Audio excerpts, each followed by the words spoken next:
Hello दोस्तों, इस video में मैं आपको सबसे आसान वॉल्यूम प्रोफाइल स्ट्रैटेजी दिखाने वाला हूँ।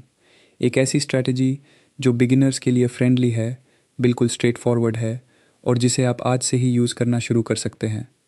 मैं आपको दिखाऊंगा कि वॉल्यूम प्रोफाइल की मदद से की लेवल्स कैसे ढूंढने हैं, ट्रेड में एंट्री कब लेनी है, स्टॉप लॉस और टेक प्रॉफिट कहाँ लगाना है, इस स्ट्रैटेजी से किस तरह के रिजल्ट्स एक्सपेक्ट कर सकते हैं, उन्हें और कैसे इम्प्रूव करना है, कौन कौन सी कॉमन मिस्टेक्स अवॉइड करनी है और भी बहुत कुछ। तो चलिए शुरू करते हैं। क्योंकि ये स्ट्रैटेजी पूरी तरह वॉल्यूम प्रोफाइल पर बेस्ड है, इसलिए सबसे पहले ये समझ लेते हैं कि वॉल्यूम प्रोफाइल आखिर होता क्या है, खासकर उन लोगों के लिए जिन्हें इसके बारे में ज़्यादा जानकारी नहीं है। वॉल्यूम प्रोफाइल एक ऐसा इंडिकेटर है जो ये दिखाता है कि मार्केट में सबसे ज़्यादा ट्रेडिंग एक्टिविटी कहाँ हुई थी। ये कुछ इस तरह दिखाई देता है। ये एक हिस्टोग्राम होता है। किसी भी वॉल्यूम प्रोफाइल का सबसे इम्पॉर्टेंट हिस्सा होता है पॉइंट ऑफ कंट्रोल। यही वो जगह होती है जहाँ वॉल्यूम प्रोफाइल सबसे ज़्यादा वाइड होता है और यही वो प्राइस लेवल होता है जहाँ सबसे ज़्यादा वॉल्यूम ट्रेड हुआ होता है। वॉल्यूम प्रोफाइल के बारे में सबसे इम्पॉर्टेंट बात जो आपको हमेशा याद रखनी चाहिए वो ये है कि जहाँ हैवी वॉल्यूम्स होते हैं वो बहुत स्ट्रॉन्ग सपोर्ट और रेजिस्टेंस जोन्स बन जाते हैं, खासकर पॉइंट ऑफ कंट्रोल वाला एरिया। अब मैं आपको जल्दी से दिखाता हूँ कि वॉल्यूम प्रोफाइल को चार्ट पर कैसे सेटअप करना है। ज़्यादातर लोग ट्रेडिंग व्यू इस्तेमाल करते हैं और उनके पास ट्रेडिंग व्यू सब्सक्रिप्शन भी होती है। तो चलिए ट्रेडिंग व्यू का सेटअप देखते हैं। ये ट्रेडिंग व्यू प्लेटफॉर्म है। मैंने पहले से वॉल्यूम प्रोफाइल यहाँ ऐड कर रखा है। अब मैं जल्दी से दिखाता हूँ कि इसे चार्ट पर कैसे लगाना है। सबसे पहले इंडिकेटर्स पर क्लिक कीजिए, फिर सर्च कीजिए सेशन वॉल्यूम HD, यही वाला इंडिकेटर। इसे अपने चार्ट पर ऐड कर दीजिए। डिफ़ॉल्ट में ये कुछ इस तरह दिखाई देगा। अब आपको इसकी सेटिंग्स में जाना है। यहाँ दो चीज़ें चेंज करनी हैं। सबसे पहले इनपुट्स वाले सेक्शन में जाकर extend point of control to the right को इनेबल कर दीजिए। इसका मतलब ये होगा कि पॉइंट ऑफ कंट्रोल की लाइन जो आपको चार्ट पर दिखाई दे रही है वो तब तक राइट साइड में एक्सटेंड होती रहेगी जब तक प्राइस उसे टेस्ट नहीं कर लेता। ये सेटिंग बहुत इंपॉर्टेंट है। दूसरी सेटिंग स्टाइल सेक्शन में करनी है। यहाँ आपको पॉइंट ऑफ कंट्रोल ऑप्शन को ऑन रखना है ताकि चार्ट पर पॉइंट ऑफ कंट्रोल क्लियरली दिखाई दे। ये जो ब्लैक लाइन दिखाई दे रही है यही पॉइंट ऑफ कंट्रोल है और यही बताती है कि उस पूरे दिन सबसे ज़्यादा वॉल्यूम किस प्राइस पर ट्रेड हुआ था। बाकी सभी सेटिंग्स सिर्फ कलर्स और विजुअल अपीयरेंस के लिए हैं। उन्हें आप डिफ़ॉल्ट पर ही रहने दे सकते हैं। फिर ओके पर क्लिक कर दीजिए। बस आपका सेटअप तैयार है। काफ़ी आसान है। अब चलते हैं स्ट्रैटेजी की तरफ। अब मैं आपको स्टेप बाय स्टेप दिखाऊंगा कि इसे ट्रेड कैसे करना है। सबसे पहले लॉन्ग ट्रेड एंट्री समझेंगे, उसके बाद short trade entry. Long trade entry का पहला स्टेप है कि पहले पूरे दिन का डेली प्रोफाइल कंप्लीट होने का इंतज़ार कीजिए। अगर इस चार्ट को देखें तो आपको डे ख़त्म होने तक वेट करना है ताकि आपको साफ दिखाई दे जाए कि पूरे दिन वॉल्यूम कैसे डिस्ट्रीब्यूट हुआ। इसके बाद प्राइस को पॉइंट ऑफ कंट्रोल से दूर मूव करना चाहिए। इस चार्ट में जो ब्लैक लाइन दिखाई दे रही है वही पॉइंट ऑफ कंट्रोल है। अब आपको इंतज़ार करना है कि प्राइस इस लाइन से दूर चला जाए, जैसे यहाँ प्राइस पॉइंट ऑफ कंट्रोल से दूर चला गया। इसके बाद आपको प्राइस के वापस पॉइंट ऑफ कंट्रोल तक आने का इंतज़ार करना है, यानी जब प्राइस पुल बैक करके फिर से पॉइंट ऑफ कंट्रोल तक पहुँचे। जब प्राइस ऊपर से आकर पहली बार पॉइंट ऑफ कंट्रोल को टच करे तभी आपको लॉन्ग एंट्री लेनी है, यानी इसी जगह पर लॉन्ग ट्रेड। और यहाँ एक बहुत इम्पोर्टेंट रूल है, आपको सिर्फ पहला टेस्ट ट्रेड करना है, सिर्फ पहला टच। अगर बाद में प्राइस दोबारा इसी पॉइंट ऑफ कंट्रोल पर वापस आता है तो उस ट्रेड को नहीं लेना है, सिर्फ पहला टच वैलिड होगा। अब बात करते हैं शॉर्ट ट्रेड एंट्री की। ये लगभग बिल्कुल सेम है, बस इस बार पूरी स्ट्रैटेजी उल्टी हो जाती है। सबसे पहले फिर से पूरे दिन का डेली प्रोफाइल कंप्लीट होने का इंतज़ार कीजिए, यानी डे ख़त्म होने तक वेट कीजिए। इसके बाद प्राइस को पॉइंट ऑफ कंट्रोल से दूर मूव करना चाहिए। तो यहाँ यही पॉइंट ऑफ कंट्रोल है और प्राइस को सबसे पहले इससे दूर मूव करना चाहिए। जैसा कि यहाँ प्राइस पॉइंट ऑफ कंट्रोल से दूर चला गया, इसके बाद आपको प्राइस के वापस पॉइंट ऑफ कंट्रोल तक पुल बैक करने का इंतज़ार करना है। यही वाला मूव पुल बैक है। जब प्राइस नीचे से आकर पॉइंट ऑफ कंट्रोल को टच करे तब आपको शॉर्ट एंट्री लेनी है, यानी इसी जगह से शॉर्ट ट्रेड। बस इतना ही। और आखिरी रूल वही है जो पहले था, सिर्फ पहला टेस्ट ट्रेड करना है। यही पूरा शॉर्ट ट्रेड एंट्री है। काफ़ी आसान है ना? अब बात करते हैं टेक प्रॉफिट और स्टॉप लॉस कहाँ लगाना चाहिए। जब आप इस स्ट्रैटेजी की शुरुआत करें तो मेरी सलाह है कि चीज़ों को सिंपल रखें। मतलब फ़िक्स टेक प्रॉफिट और फिक्स्ड स्टॉप लॉस का इस्तेमाल करें, यानी हर ट्रेड में टेक प्रॉफिट और स्टॉप लॉस की डिस्टेंस बराबर रहे। मैं रेकमेंड करता हूं कि एवरेज डेली वॉलेटिलिटी का लगभग 10% से 20% हिस्सा टेक प्रॉफिट और स्टॉप लॉस दोनों के लिए रखें। मैंने यहाँ एक छोटी सी टेबल बनाई है जिसमें सबसे पॉपुलर ट्रेडिंग सिंबल्स दिए गए हैं। उदाहरण के लिए अगर यूरो और यूएसडी की बात करें तो अभी इसकी एवरेज डेली वॉलेटिलिटी लगभग 80 पिप्स है। इसका मतलब आपका टेक प्रॉफिट और स्टॉप लॉस लगभग 8 से 16 पिप्स के बीच होना चाहिए। अगर आप बीच वाली वैल्यू चुनना चाहते हैं तो 12 पिप्स टेक प्रॉफिट और 12 पिप्स स्टॉप लॉस रख सकते हैं। क्योंकि दोनों बराबर हैं इसलिए आपका रिस्क टू रिवॉर्ड रेशियो 1:1 होगा। भविष्य में जब आपको इस स्ट्रेटजी पर कॉन्फिडेंस आ जाए तो आप धीरे धीरे रिस्क टू रिवॉर्ड रेशियो बढ़ा सकते हैं, लेकिन शुरुआत हमेशा इसी से कीजिए। मेरा मानना है कि हर प्रॉफिटेबल स्ट्रेटजी को सबसे पहले 1:1 रिस्क टू रिवॉर्ड पर भी प्रॉफिटेबल होना चाहिए। यही मेरा रूल है। अगर स्ट्रेटजी इस सेटअप पर अच्छा परफॉर्म करे तब धीरे धीरे रिस्क टू रिवॉर्ड बढ़ाइए। अब मैं आपको बताना चाहता हूँ कि ये स्ट्रेटजी आखिर काम क्यों करती है, इसके पीछे की लॉजिक क्या है। क्योंकि मेरा हमेशा से मानना है कि किसी भी स्ट्रैटेजी को ट्रेड करने से पहले आपको ये समझना चाहिए कि वो काम क्यों करती है। जब तक आपको स्ट्रैटेजी पर विश्वास नहीं होगा आप उसे कॉन्फिडेंस के साथ ट्रेड नहीं कर पाएंगे। तो आइए समझते हैं कि ये स्ट्रैटेजी क्यों काम करती है। असल में दो मुख्य वजहें हैं कि price bar bar point of control पर रिएक्ट करता है। इस एग्जाम्पल को देखिए, यहाँ लेफ़्ट साइड में वॉल्यूम प्रोफाइल है और ये लाइन उसका पॉइंट ऑफ कंट्रोल है। जैसा कि आपने अभी सीखा, हम प्राइस के पॉइंट ऑफ कंट्रोल तक पुल बैक करने का इंतज़ार करते हैं और फिर वहीं से लॉन्ग एंट्री लेते हैं। अब सवाल है, यही रिएक्शन क्यों आता है? पहली वजह है बायर्स अपनी लॉन्ग पोजीशंस को डिफेंड करते हैं। ये हैवी वॉल्यूम जोन वही जगह है जहां बायर्स ने बड़ी मात्रा में लॉन्ग पोजीशंस एक्यूमुलेट की थीं। संभव है कि इन्हीं बायर्स ने बाद में मार्केट को ऊपर की तरफ पुश किया हो। अब जब प्राइस दोबारा इसी लेवल पर वापस आता है तो अगर प्राइस इस लेवल के नीचे चला जाए तो उन बायर्स की पोजीशंस लॉस में जाने लगेंगी, क्योंकि उनकी एवरेज बाइंग पोजीशन इसी एरिया के आसपास है और जाहिर सी बात है वो ऐसा नहीं होने देना चाहेंगे। इसलिए वो अपनी लॉन्ग पोजीशंस को डिफेंड करते हैं और मार्केट को दोबारा ऊपर पुश करने की कोशिश करते हैं। यही पहला कारण है कि प्राइस यहाँ रिएक्ट करता है, यानी बायर्स अपनी लॉन्ग पोजीशंस को डिफेंड कर रहे होते हैं और ये एक्सप्लेनेशन खास तौर पर लॉन्ग ट्रेड सिनेरियो के लिए है। अब दूसरी वजह समझिए, उसी समय सेलर्स अपनी शॉर्ट पोजीशन से बाहर निकल रहे होते हैं। मान लीजिए आपने यहाँ से शॉर्ट ट्रेड लिया था, प्राइस नीचे की तरफ मूव हुआ, लेकिन अब वो एक ऐसे इंपॉर्टेंट लेवल पर पहुँच गया जहाँ पहले से स्ट्रॉन्ग बायर्स मौजूद हैं। अब आप क्या करेंगे? आप अपनी शॉर्ट पोजीशन यहीं क्लोज कर देंगे, क्योंकि आप उन स्ट्रॉन्ग बायर्स के खिलाफ लड़ना नहीं चाहेंगे। काफ़ी संभावना है कि बायर्स प्राइस को वापस ऊपर ले जाएं। इसीलिए अगर आपने यहाँ से यहाँ तक शॉर्ट ट्रेड लिया है तो सबसे लॉजिकल डिसीजन यही होगा कि इस स्ट्रॉन्ग सपोर्ट जोन पर अपना ट्रेड क्लोज कर दें और प्रॉफिट लेकर बाहर निकल जाए। अब एक बात याद रखिए, अगर आप शॉर्ट पोजीशन में हैं तो उसे क्लोज करने का सिर्फ एक ही तरीका होता है और वो है लॉन्ग पोजीशन लेना। इसका मतलब जब आप लॉन्ग पोजीशन लेते हैं तो आप भी उस अपवर्ड मूव को और फ्यूल दे रहे होते हैं। यही दूसरा फैक्टर है। पहला फैक्टर था कि बायर्स प्राइस को ऊपर पुश कर रहे हैं। दूसरा फैक्टर है कि सेलर्स अपनी शॉर्ट पोजीशंस क्लोज कर रहे हैं। दोनों एक ही समय पर एक ही दिशा में काम कर रहे होते हैं। दोनों मिलकर प्राइस को इस सपोर्ट लेवल से ऊपर ले जाने में मदद करते हैं। यही इस स्ट्रैटेजी के पीछे की पूरी लॉजिक है। अब मैं आपको लाइव चार्ट पर कुछ एग्जांपल्स दिखाता हूँ ताकि आपको ये सेटअप प्रैक्टिकली समझ में आ जाए। चलिए वापस ट्रेडिंग व्यू पर चलते हैं और कुछ ट्रेड्स को स्टेप बाय स्टेप देखते हैं। सबसे पहले इस एग्जांपल को देखते हैं। यहाँ ये डेली वॉल्यूम प्रोफाइल है और इसकी पॉइंट ऑफ कंट्रोल लाइन यहाँ है। अब आपको क्या करना है? प्राइस के पुल बैक का इंतज़ार करना है। प्राइस पहले इस लेवल से दूर जाता है, फिर वापस पुल बैक करता है और इसी जगह आपको शॉर्ट एंट्री लेनी है। यही पहला ट्रेड है। अब अगले दिन का एग्जाम्पल देखते हैं। यहाँ ये पॉइंट ऑफ कंट्रोल लाइन है। प्राइस इस लेवल से दूर गया, फिर वापस पुल बैक किया और यहाँ से आपको शॉर्ट ट्रेड लेना था।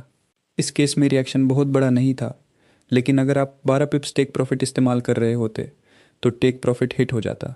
हालांकि मूव बहुत बड़ा नहीं था। अब अगले एग्जाम्पल पर चलते हैं। ये अगला दिन है और इसकी पॉइंट ऑफ कंट्रोल यही लाइन है। इस बार मार्केट ने गैप के साथ ओपन किया, फिर पुल बैक किया और यहाँ से शॉर्ट एंट्री मिली, लेकिन इस बार ट्रेड लॉस में गया। प्राइस ने इस लेवल पर कोई रिएक्शन नहीं दिया। ऐसी सिचुएशन में मैं एक छोटी सी ट्रिक इस्तेमाल करता हूँ। अगर प्राइस बिना किसी रिएक्शन के सीधे डेली पॉइंट ऑफ कंट्रोल को तोड़कर निकल जाए तो इसका मतलब है कि मार्केट में स्ट्रॉन्ग बायर्स मौजूद हैं। और जब हमें पता चल जाए कि बायर्स इतने स्ट्रॉन्ग हैं तो सबसे लॉजिकल काम क्या होगा? उनके साथ ट्रेड करना, यानी उनके खिलाफ नहीं बल्कि उनके साथ। अब आपको क्या करना है? प्राइस के उसी पॉइंट ऑफ कंट्रोल लेवल पर दोबारा पुल बैक करने का इंतज़ार करना है, लेकिन इस बार शॉर्ट नहीं लेना। इस बार उसी लेवल से लॉन्ग एंट्री लेनी है। मैं इसे रिवर्सल ट्रेड कहता हूँ। रिवेंज ट्रेड नहीं बल्कि रिवर्सल ट्रेड। हो सकता है पहले ट्रेड में आपको लॉस हुआ हो, लेकिन उसी लेवल से दूसरा ट्रेड लेकर आप अपना लॉस रिकवर कर सकते हैं। अब अगले दिन का एग्जाम्पल देखते हैं। यहाँ एक नया डेली पॉइंट ऑफ कंट्रोल है। प्राइस उससे दूर गया, फिर पुल बैक किया और यहाँ से शॉर्ट ट्रेड मिली। इसके बाद एक और इंटरेस्टिंग चीज़ हुई। पुराना पॉइंट ऑफ कंट्रोल यहाँ हिट हुआ। इस बार प्राइस बिना रिएक्शन के उसके ऊपर निकल गया, लेकिन बाद में उसी लेवल पर फिर से पुल बैक आया, यानी यहाँ भी आप रिवर्सल ट्रेड ले सकते थे और अपना लॉस रिकवर कर सकते थे। अब अगला एग्जाम्पल देखते हैं। यहाँ एक और दिन है, एक नया वॉल्यूम प्रोफाइल है और ये उसकी पॉइंट ऑफ कंट्रोल लाइन है। यहीं पहली बार प्राइस इस लेवल को टच करता है और यही आपकी शॉर्ट एंट्री बनती है। इसके बाद मार्केट अच्छा रिएक्शन देता है। मैं ऐसे एग्जाम्पल्स और भी दिखा सकता हूँ, लेकिन उसमें काफ़ी समय लग जाएगा। जैसा कि आप देख सकते हैं, मार्केट को पॉइंट ऑफ कंट्रोल लेवल्स पर रिएक्ट करना पसंद है। जैसे यहाँ रिएक्शन आया, फिर यहाँ एक और रिएक्शन मिला और यहाँ भी इसी पॉइंट ऑफ कंट्रोल पर रिएक्शन देखने को मिला, यानी मार्केट वास्तव में इन लेवल्स का रिस्पेक्ट करता है। और अगर आप वॉल्यूम प्रोफाइल ट्रेडिंग सीखना शुरू कर रहे हैं तो ये स्ट्रैटेजी एक बहुत अच्छी शुरुआत हो सकती है। पिछले कुछ दिनों में भी कई अच्छे रिएक्शंस देखने को मिले हैं।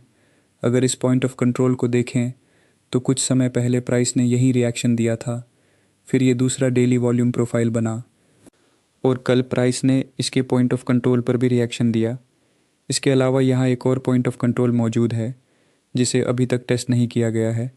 इसलिए जब फ्यूचर में प्राइस इस लेवल तक पहुँचेगा, जो लगभग 103 के आसपास है, तो संभावना है कि वहाँ भी मार्केट कोई रिएक्शन दिखाए। तो यही पूरी स्ट्रैटेजी है। अब बात करते हैं इस स्ट्रैटेजी के रिजल्ट्स की। लंबे समय में ये स्ट्रैटेजी प्रॉफिटेबल है, लेकिन शॉर्ट टर्म के बारे में मैं आपको पहले ही वार्निंग देना चाहता हूँ। ये स्ट्रैटेजी शॉर्ट टर्म में कंसिस्टेंट नहीं है।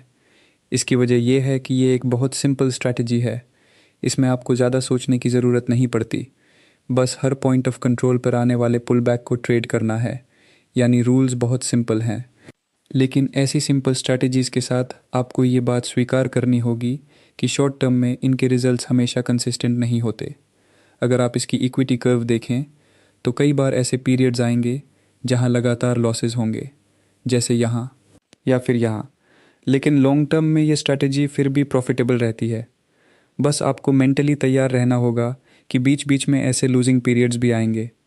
अब अच्छी बात यह है कि इन रिजल्ट्स को इम्प्रूव करने का तरीका भी है। मैं खुद अपनी वॉल्यूम प्रोफाइल स्ट्रैटेजी में यही करता हूँ। मैं सिर्फ वॉल्यूम प्रोफाइल पर डिपेंड नहीं करता। मैं अलग अलग स्ट्रैटेजीज़ की कॉन्फ्लुएंसेस ढूंढता हूँ। मैं वीवैप, ऑर्डर फ्लो, प्राइस एक्शन और फिबोनाची के साथ इसे कंबाइन करता हूँ। एक एग्जांपल से समझते हैं। इस चार्ट में ये डेली वॉल्यूम प्रोफाइल है और ये उसकी पॉइंट ऑफ कंट्रोल लाइन है। हालांकि इस एग्जांपल में डेली प्रोफाइल पूरी तरह कंप्लीट नहीं हुआ है, लेकिन कॉन्फ्लुएंस समझाने के लिए ये अच्छा एग्जांपल है। यहाँ पॉइंट ऑफ कंट्रोल मौजूद है और इसी लेवल के बहुत पास ये ग्रे लाइन भी दिखाई दे रही है। ये वीकली वीवैप की पहली डिविएशन है, यानी यहाँ हमें वीवैप का भी सपोर्ट मिल रहा है। अब अगर ध्यान से देखें तो यहाँ एक फेयर वैल्यू गैप भी बना हुआ है जो स्मार्ट मनी कॉन्सेप्ट्स का हिस्सा है। मुझे फेयर वैल्यू गैप को वॉल्यूम प्रोफाइल के साथ कंबाइन करना काफ़ी पसंद है। अगर शॉर्ट ट्रेड की बात करें तो मैं आमतौर पर फेयर वैल्यू गैप की शुरुआत से एंट्री लेना पसंद करता हूँ, यानी इसी लेवल से। अब इस एग्जांपल में हमारे पास 3 अलग अलग कन्फर्मेशंस हैं। पहला वॉल्यूम प्रोफाइल, दूसरा वीवैप और तीसरा प्राइस एक्शन यानी फेयर वैल्यू गैप। तीनों लगभग एक ही एरिया की तरफ इशारा कर रहे हैं और बता रहे हैं कि यहाँ एक मजबूत रेजिस्टेंस मौजूद है। याद रखिए, जितनी ज़्यादा स्ट्रैटेजीज़ एक ही लेवल की तरफ इशारा करेंगी, उतना ही सेटअप मजबूत होगा। अगर आप अपनी ट्रेडिंग को और भी नेक्स्ट लेवल पर ले जाना चाहते हैं तो ऑर्डर फ्लो की मदद से एंट्री को कंफर्म कर सकते हैं। जब प्राइस इस लेवल पर पहुंचे या उसके आसपास आए तो ऑर्डर फ्लो देखकर कंफर्मेशन का इंतज़ार करें। इस वीडियो में मैं ऑर्डर फ्लो की डिटेल्स में नहीं जाऊंगा। मैं सिर्फ आपको ये बताना चाहता था कि इस स्ट्रैटेजी को और कंसिस्टेंट कैसे बनाया जा सकता है। अब मैं उन कॉमन मिस्टेक्स की बात करना चाहता हूँ जो मैंने सालों से बार बार ट्रेडर्स को करते हुए देखा है। मेरे ट्रेडिंग एजुकेशन प्रोग्राम से हज़ारों स्टूडेंट्स गुजर चुके हैं और मैंने ये मिस्टेक्स इतनी बार देखी हैं कि शायद आप यकीन भी नहीं करेंगे। तो आइए इनके बारे में बात करते हैं। पहली गलती है बहुत ज़्यादा इंस्ट्रूमेंट्स ट्रेड करना। दुनिया के सबसे सफल ट्रेडर्स सिर्फ एक या ज़्यादा से ज़्यादा 2 ट्रेडिंग इंस्ट्रूमेंट्स पर फोकस करते हैं और उन्हीं में मास्टरी हासिल करते हैं। मेरी भी यही सलाह है, 2 या 3 ऐसे इंस्ट्रूमेंट्स चुनिए जो आपकी स्ट्रैटेजी पर सबसे अच्छा परफॉर्म करते हों और उन्हीं पर फोकस कीजिए। बहुत सारे इंस्ट्रूमेंट्स ट्रेड करने की कोशिश मत कीजिए।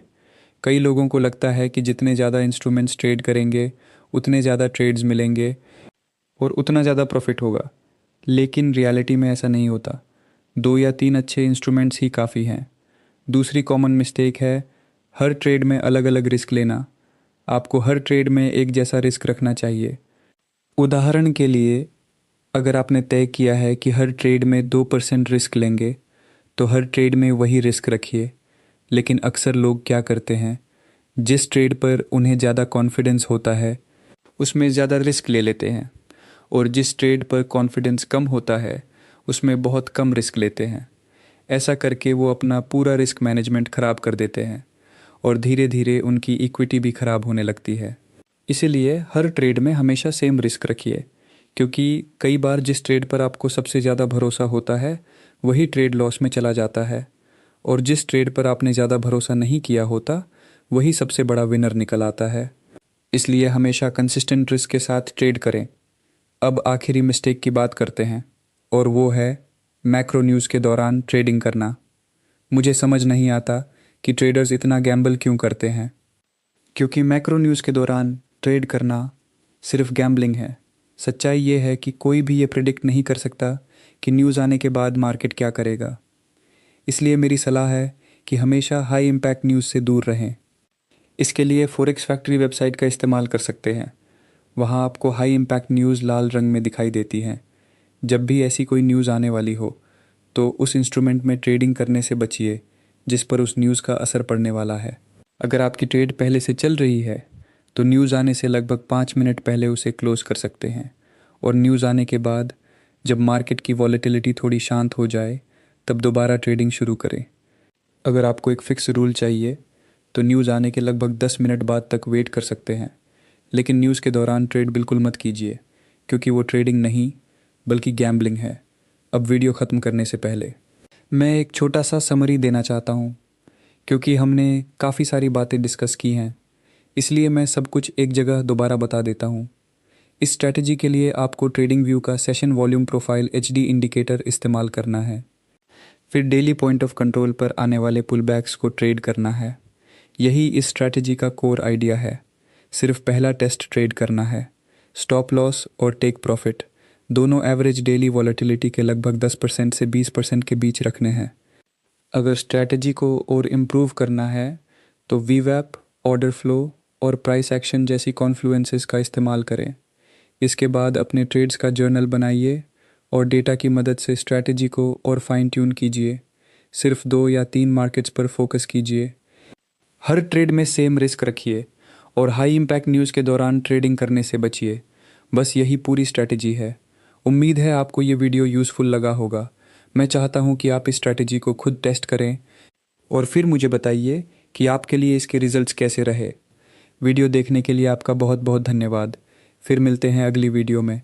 तब तक के लिए हैप्पी ट्रेडिंग।